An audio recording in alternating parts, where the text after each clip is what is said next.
Hi guys, this is Connie, back for some more Connie Reads Charlotte's Web.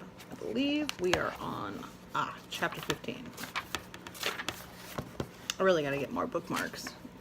Just kind of sit down and get this done when I can. This one's titled The Crickets. The crickets sang in the grasses. They sang the song of summer's ending, a sad, monotonous song. Summer is over and gone, they sang. Over and gone, over and gone. Summer is dying, dying. That's a pretty sad song. The crickets felt it was their duty to warn everybody that summertime cannot last forever. Even on the most beautiful days in the whole year, the days when summer is changing into fall, the crickets spread the rumor of sadness and change. Everybody heard the song of the crickets. Avery and Fern Arable heard it as they walked the dusty road. They knew that school would soon begin again.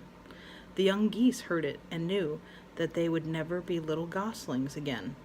Charlotte heard it and knew that she hadn't much time left. Mrs. Zuckerman, at work in the kitchen, heard the crickets, and a sadness came over her too. Another summer gone, she sighed. Lurvy, at work, building a crate for Wilbur, heard the song and knew it was time to dig potatoes. Summer is over and gone, repeated the crickets.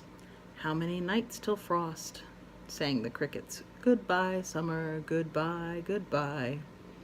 The sheep heard the crickets, and they felt so uneasy they broke a hole in the pasture fence and wandered up into the field across the road. The gander discovered the hole and led his family through. And they walked to the orchard and ate the apples that were lying on the ground. A little maple tree in the swamp heard the cricket song and turned bright red with anxiety. Wilbur was now the center of attraction on the farm. Good food and regular hours were showing results. Wilbur was a pig any man would be proud of. One day more than 100 people came to stand at his yard and admire him.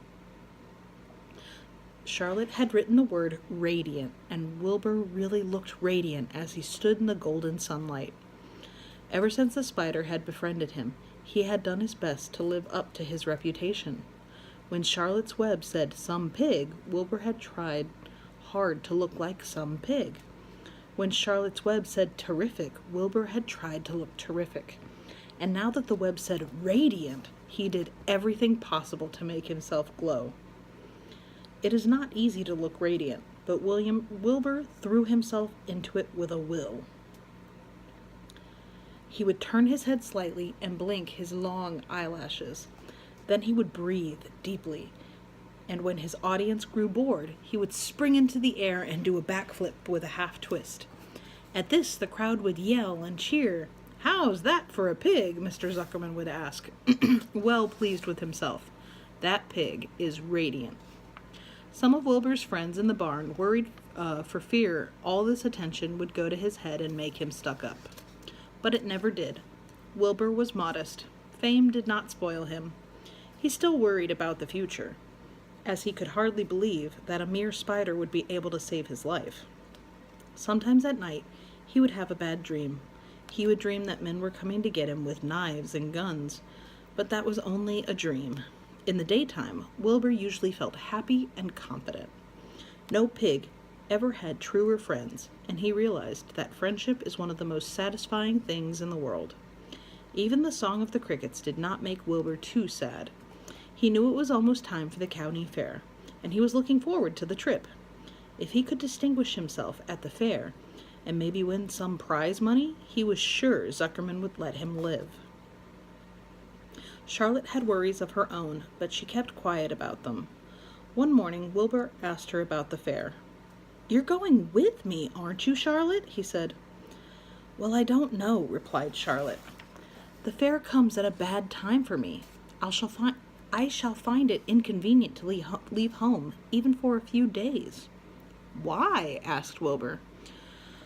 "Oh, I just don't feel like leaving my web. Too much going on around here." "Please come with me," begged Wilbur. "I need you, Charlotte. I can't stand going to the fair without you. You've just got to come." "No," said Charlotte. "I believe I'd better stay home and see if I can't get some work done." "What kind of work?" asked Wilbur.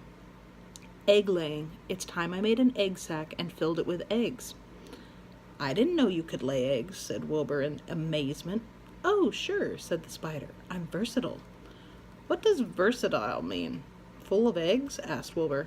Certainly not, said Charlotte. Versatile means I can turn with ease from one thing to another. It means I don't have to limit my activities to spinning and trapping and stunts like that. Why don't you come with me to the fairgrounds and lay your eggs there? Pleaded Wilbur. It would be wonderful fun. Charlotte gave her web a twitch and moodily watched it sway.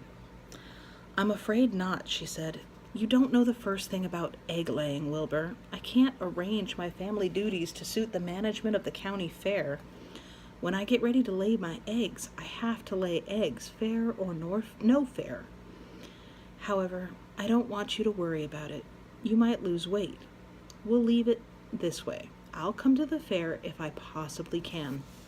Oh, good, said Wilbur. I knew you wouldn't forsake me just when I needed you most.